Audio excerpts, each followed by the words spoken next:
ಏನೋ ಒಂದು ಬುದ್ಧಿಗಟ್ಟೆ ತಿಳಿಗಟ್ಟೆ ನಾವೇನೋ ಹೇಳ್ಬಿಟ್ಟಿದ್ದೀವಿ. ಅಲ್ಲ ರೀ, ಇಡೀ ರಾಜ್ಯಕ್ಕೆ ನನ್ನ ಮಾನ ಮರ್ಯಾದೆ ಐತಲ್ರಿ. ಆಯ್ತಾ, ನಾನೇನೋ ಹೋಗ್ಬಿಟ್ಟು ನನ್ನ ಮಾನ ಮರ್ಯಾದೆ ನಾನು ಸೂಸೈಡ್ ಮಾಡ್ಕೊಂಡು ಸತ್ತೋಗ್ಬಿಟ್ಟಿದ್ರೆ ಯಾರು ಜವಾಬ್ದಾರಿ?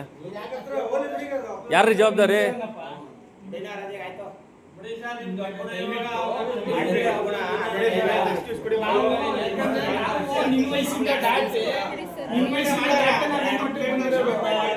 ಅಧಿಕಾರಿ ಇರ್ತಾರೆ, ನಿನ್ನಿಂದ ಅವ್ರಿಗೂ ಮರ್ಯಾದೆ ಹೋಗುತ್ತೆ. ಹೆಣ್ಮಕ್ಳು ಕಣ ಅವರು, ಅವ್ರ ಹೆಣ್ಮಕ್ಳಿಗೆ ನಿಮ್ ಮರ್ಯಾದೆ ಕೇಳಿ ಇಷ್ಟೆಲ್ಲ ಹೆಂಗಸ್ತಿದ್ದಾರೆ. ಅವ್ರ ನಿಮ್ಮ ಅಕ್ಕ ತಂಗಿರ ಅಕ್ಕ ತಂಗಿ ಇರ್ತಾರಲ್ಲ, ನೀನ್ ಅವ್ರ ಜೊತೆ ಮಿಸ್ಯೂಸ್ ಮಾಡ್ಬಿಡ್ತೀಯ ಅಂತ ಯಾರು ಗೊತ್ತು? ಅವೆಲ್ಲ ಮಾಡ್ಬೇಡ್ದು. ನಾವೇನೋ ಸ್ವಲ್ಪ ಹುಡುಗ ನಿಮ್ ಕೆಲ್ಸಕ್ಕೆ ತೊಂದರೆ ಆಗ್ಬಾರ್ದು ಅಂತ ಬಂದು ಕಂಪ್ಲೇಂಟ್ ಏನೋ ಇಲ್ಲ ಅಂದ್ರೆ ಕಂಪ್ಲೇಂಟ್ ಮಾಡಿದ್ರೆ ಮಾಡೋದೇನೆ. ನಾವು ನಾಗರಾಜ್ಗೆ ಬೇಡ, ನಾಗರಾಜ್ ಅಣ್ಣೆಲ್ಲ ಬರ್ತಾರೆ, ಕಂಪ್ಲೇಂಟ್ ಎಲ್ಲ ಮಾಡೋದು ಬೇಡ ಸಮಾಜದಿಂದ ಅಂತ ಹೇಳ್ತೀವಿ. ಆಯ್ತಾ? ಇವೆಲ್ಲ ಗುಂಡಿ, ನೀವೇನು ಗುಂಡಿ ಬಿಚ್ಚೋದು ಇವೆಲ್ಲ ಏನಿವೆಲ್ಲ ಅಧಿಕಾರಿ ಹಾಸ್ಪಿಟ್ಲ್ ಒಂದು ಡಿಗ್ನಿಟಿ ಆಗಿರ್ಬೇಕು. ಮೇಡಮ್, ಈಗ ನೀವು ಸೀನಿಯರ್ಗಳು ಏನಿದ್ದೀರಿ, ಜೂನಿಯರ್ಗಳಿಗೆಲ್ಲ ಸ್ವಲ್ಪ ತಿಳುವಳಿಕೆ ಸಾರ್ವಜನಿಕರಲ್ಲಿ ಅದೇ ಇವರೇ ರೀ ಸೀನಿಯರ್ಸು. ಇವ್ರು ಆಶಾ ಕಾರ್ಯಕರ್ತರು, ಪಾಪ ಅವ್ರು ಮಾಡೋ ಕೆಲಸ ಇವ್ರು ಮಾಡಲ್ಲ. ಈಗ ಮೇಡಮ್ ಆಯ್ತು, ನಾವು ಅವ್ನೇನು ಹೊಡೆಯಕ್ಕೆ ಬರಲ್ಲ, ಜಗಳ ಬರಲ್ಲ ನಾವು ಹೇಳಿದ್ದೀವಿ. ಇನ್ಮೇಲೆ ದಯವಿಟ್ಟು ಅವ್ರಿಗೆ ರಿಕ್ವೆಸ್ಟ್ ಮಾಡಿ ಕೆಲಸ ಕೈಗೊಂಡು ಮಾಡಕ್ಕೆ ಹೇಳಿ ಮೇಡಮ್. ಆಯ್ತಾ? ನಾನು DH ಹತ್ರ ಮಾತಾಡ್ತೀನಿ.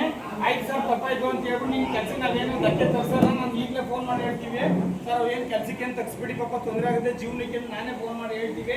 ಅದರೆಲ್ಲ ಮಾಡಬೇಡಿ. ಇನ್ನೊಂದ್ಸಲ ಕಂಪ್ಲೇಂಟ್ ಆಯಿತು ಅಂದ್ರೆ ನಾವು ಯಾರೂ ಬರಲ್ಲ, ಡೈರೆಕ್ಟ್ ಪೊಲೀಸರ ಬಂದ್ರೆ ನಿಮ್ಗೆ. ಎರಡನೇ ಬಾರಿ ಸರ್ ಇದು. ಮೊದಲನೇ ಬಾರಿ ಅವ್ರಿಗೆ ಸುದ್ದಿ ಮಾಡಿ, ಎರಡನೇ ಬಾರಿ ಇದೇ ಥರ ಆಗಿರೋದು ಇದು. ಇನ್ನು ಹುಡುಗರು ಪಾಪ ಈಗ